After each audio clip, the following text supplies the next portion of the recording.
concepção da ANA ao longo do tempo, nesse sistema, ele trouxe aí módulos, né? E que esses módulos passaram a compreender as principais atividades relacionadas aos recursos hídricos. Atividades com foco aí justamente na regulação de uso, com foco no planejamento e na gestão, com foco no monitoramento da qualidade da água, da quantidade de água, etc. E aí a gente teve, já há muitos anos, isso tem mais de 20 anos, né, conversando com o Patrick, com os colegas aqui, essa famosa figura radioativa, que a gente chama, né, tem vários nomes para ela,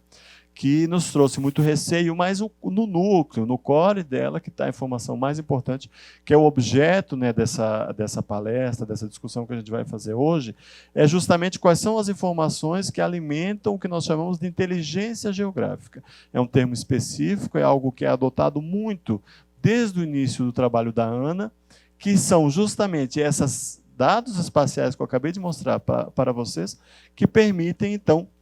alimentar e que os processos eles sejam executados, que eles sejam operacionalizados a partir desses dados espaciais, né, que suportam e que alicerçam essa operação da regulação. Então, essa inteligência geográfica é formada, claro, por uma base hidrográfica, que eu vou detalhar um pouco para vocês, por massas d'água, por etc. E, no final, nós vamos ver como isso, então, ela está relacionado, interage com esses sistemas, que vai ser o objeto todo de nossa capacitação nesses 3 dias. Porque sem esse suporte dessa inteligência geográfica, que é então um núcleo pensante que está dentro do sistema de recursos hídricos, né, a operação tanto de planejamento, como de monitoramento, como das atividades de regulação, não seria possível, né, porque permitem, né, a atividade fim ser executada a partir das integrações que são feitas. E acaba que o usuário, ao final disso, ele tem acesso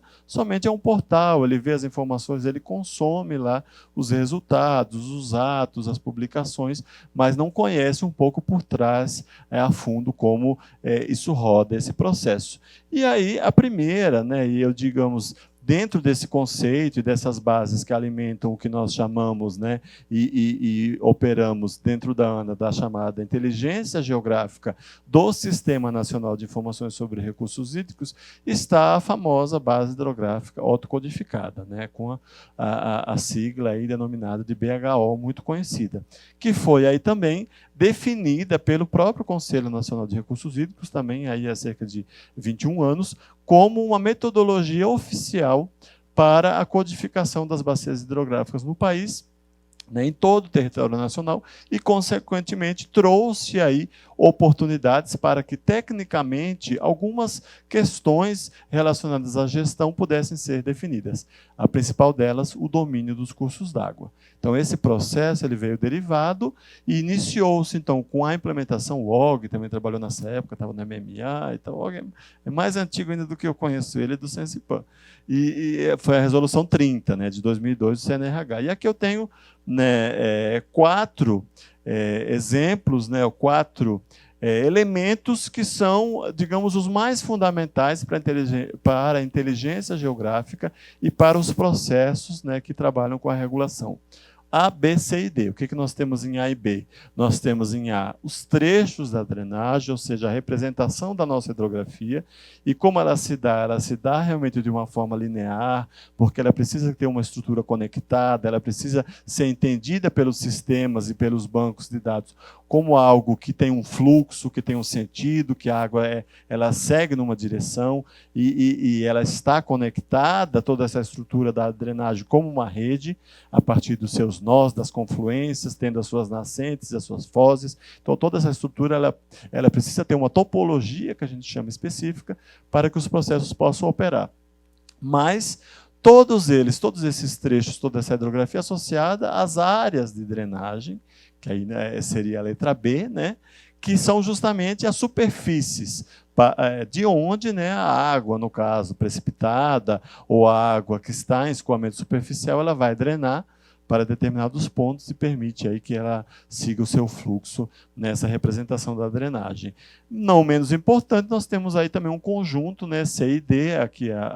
ao lado, que aí nós temos interferências aí antrópicas, ações, que são atividades humanas sobre esse território que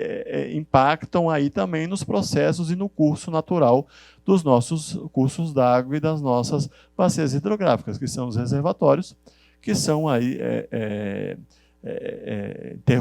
rios interrompidos a partir de barramentos. Então, temos C, os reservatórios, e D, então, os barramentos. E esses processos todos, numa escala nacional de território, eles são construídos, né, de maneira a compor o que a gente chama de base hidrográfica autocodificada. Quando nós falamos base hidrográfica autocodificada, muitas vezes as pessoas pensam que é só a hidrografia, que é só as bacias. Não. Mas nós temos na base hidrográfica autocodificada, no conjunto do SNIR, na inteligência, como núcleo da inteligência geográfica dos processos dentro da agência, ela é formada por esses 4 componentes, A, B, C e D. Então, a base hidrográfica autocodificada ela é formada pela representação dos trechos da drenagem, das áreas da drenagem, das massas d'água e das barragens. Nos nossos processos, a gente vai explorar muito bem A, B e C, que é basicamente os trechos, né, da hidrografia, as áreas e também as massas d'água, que aí, num componente delas, que eu vou detalhar um pouco mais à frente, as massas d'água de tipologia artificial é que são as mais importantes para nós, que são justamente os reservatórios, que são aquelas interferências antrópicas nas bacias hidrográficas em que barram os cursos, não em função de processos naturais, da geomorfologia, da formação do relevo, como lagos, lagoas, etc., e entre outras tantas feições geográficas. Aqui nós temos à esquerda, então, um exemplo de áreas de drenagem e trechos de drenagem e pontos de drenagem, que a gente vai ver mais à frente para vocês o que são esses pontos de drenagem, mas eu já dei uma dica há pouquinho e falei. E aqui à direita nós temos um exemplo aí de justamente uma massa d'água, né? A evolução da massa d'água e quais impactos isso acaba trazendo também para o refinamento dos meus trechos, para a representação desses trechos na área alagada desse reservatório,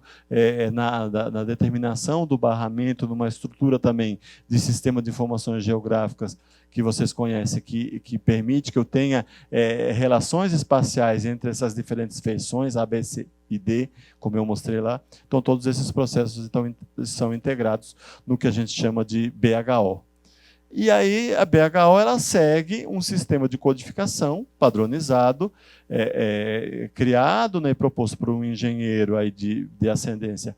naturalidade alemã, mas trabalhando no DNOS, né, o antigo Departamento Nacional de Obras de Saneamento no Brasil, que foi o Otto Fastetter, por isso chama-se Otto-codificação, porque Fastetter-codificação não daria certo, né? Então, essa proposta de codificação levou o primeiro nome, não o sobrenome dele, né? Foi proposta em 89. Foi um avanço, porque ele estudou muito outros sistemas de codificação que já haviam sido propostos, Strahler, Horton, tem outros que são até mais conhecidos, que propõem ordenar, né, e codificar, classificar a drenagem, né? E Otto propôs, a partir de um esboço, né, não publicado, né, no DNOS,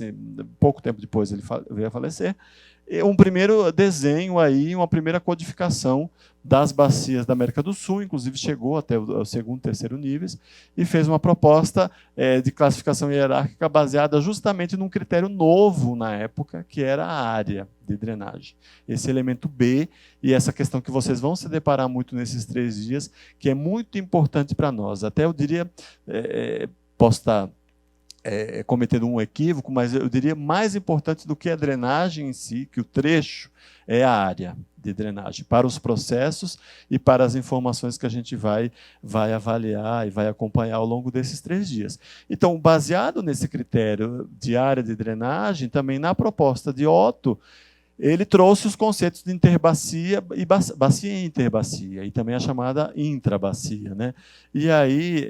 tentar dar um zoom aqui um pouquinho até para as pessoas verem esse primeiro esboço, né? Ele trouxe aí, no conceito dele, de bacia, né, algo como uma área do território em que a drenagem, né, em que a água ela conflui, né, para um só ponto de desembocadora, né, para uma foz específica, não havendo outras contribuições, né, ou seja, tem um exutório específico e conhecido. E a interbacia como área que, em geral, vão haver mais de uma contribuições para um curso d'água específico, para uma área principal, e que é o que a gente